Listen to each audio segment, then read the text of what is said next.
Well, good morning. Got our cooler draining out here to get some fresh ice in. Got these loaded up this morning at about 5 a.m. Left the house around 3:30 or so. We're here in Tom's Brook now. Just, this place is an absolute cluster. But I wanted to stop. I forgot to get ice at my first stop this morning. It was just so dark out, it wasn't worth recording anything, so we are got fresh ice for the cooler for our drinks, and this place is not very good.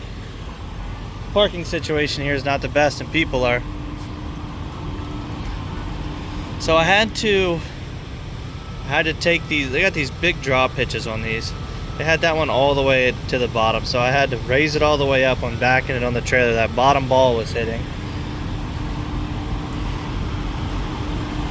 And then on this one, I wanted to flip my ramps all the way over, so I just took it off. It was sticking out too wide. Like the truck's in the middle, but it's too wide on this side to get this ramp to flip over. So I just took it off. I'll put them on when I get there today. It's not that big of a deal, but just check our straps here real quick, and we'll get back on the road. This is the entrance and the exit here. This guy's parked. His curtains are closed.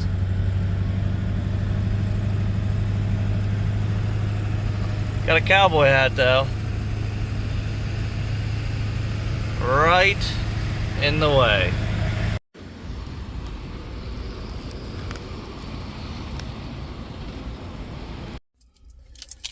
If I have to hear the joke, just drop this off, I'll take it right here one more time when hauling these trucks. Like, geez. Subway for lunch. Not my favorite, but no real choice. I think this is Graham's Forge. I'm going down 81. I stopped here because I had to tinkle, and I was like, well, I might as well get lunch too and keep trucking, because I think it's about 3 hours or so to Knoxville from here, and try to knock that out pretty quickly. And got my reloads in Mount Airy, North Carolina, which end up working out pretty good. I'll explain that in a little bit when I get the time. Oh, my mandatory 30-minute break is done. Need to fill out my logbook, update that.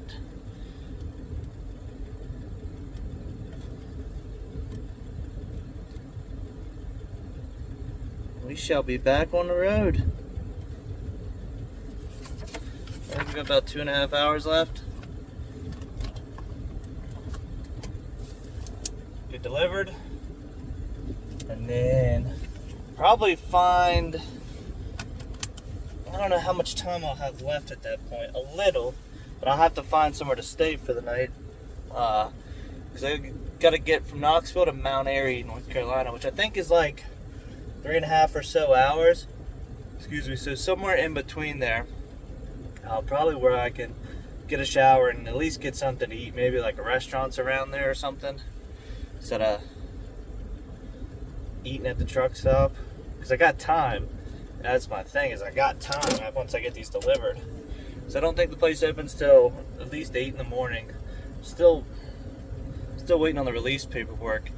The Mount Airy Livestock Exchange, I guess, does like equipment as well, and I have a gentleman who was referred to me by somebody I know from back where I grew up that must have bought a truck down here.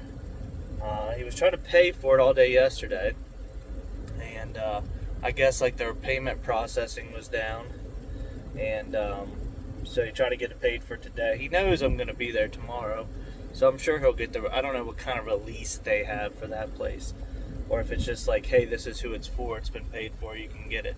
I just need to find out what their hours are. But because I'm going to call them as soon as I have the information on the vehicle and kind of figure out what time at least I can get there to get it picked up.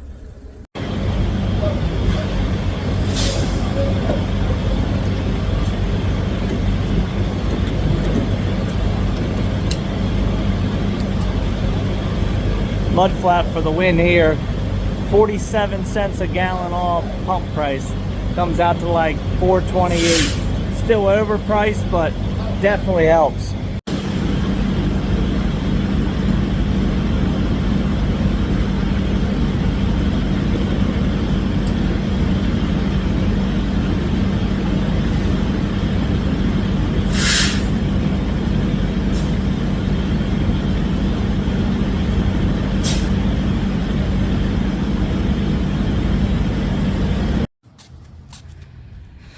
Alrighty, we have made it to Knoxville, Tennessee.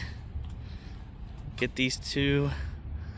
These are about as done up as I get from this company, I'm pretty sure. Wheels, tires. It's got exhaust on it. It's got the amp steps. And it's got the fancier leather seats in it. So what are these? I think these are trail bosses, maybe? At least know one of them's a trail boss. This one is, yeah, this one's an RST. And they've got these aluminum drop hitches on them. So this place has a ton of trucks. I was gonna go over and check out. They got a couple 24s on the lot, like that white dually over there. Never really seen a 24 in person. You can tell by the wheels that it's a 24. I'll walk over there and check it out.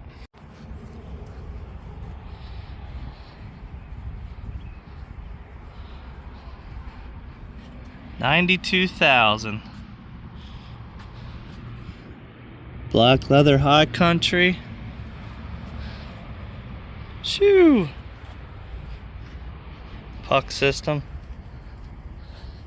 Not that I would ever want to spend that kind of money, but I'm sure my wife would enjoy it. She's more of a GM Denali person though. But what do you guys think about these wheels? Do you like them? I think they're different. They kind of stand out. That's how you know that it was a 24. But let me know what you guys think about these new Chevys. Well, find a nice little cozy spot to be tucked in for the night. Just as long as I don't get blocked in. It's anything I'm concerned about, but if that guy stays right where he's at, and there's an out somewhere, so I've seen this, I've been here before, I've seen this get blocked up with a bunch of trucks. But I have enough grass here to come out and go that way, because there's a guy, he's relatively tight beside me, but not crazy tight beside me. And I park like this for a reason. I could have been up in this, like, along this grass. There's just like this random tree here, but leaves me enough room. I've got room to go back, and I've got room to come this way into the grass to get out, so I don't get myself blocked in. And don't get me wrong, I'm not afraid to beat on someone's door if they got me blocked in when I wake up in the morning, but these guys aren't going to be the ones that are the problem. Well, a little dark out here, so I'm going to call it a night, and I'll see you guys in the morning. See what we get ourselves into tomorrow morning. Hopefully this pickup I'm doing is going to run us smooth and get us back into town in a decent time.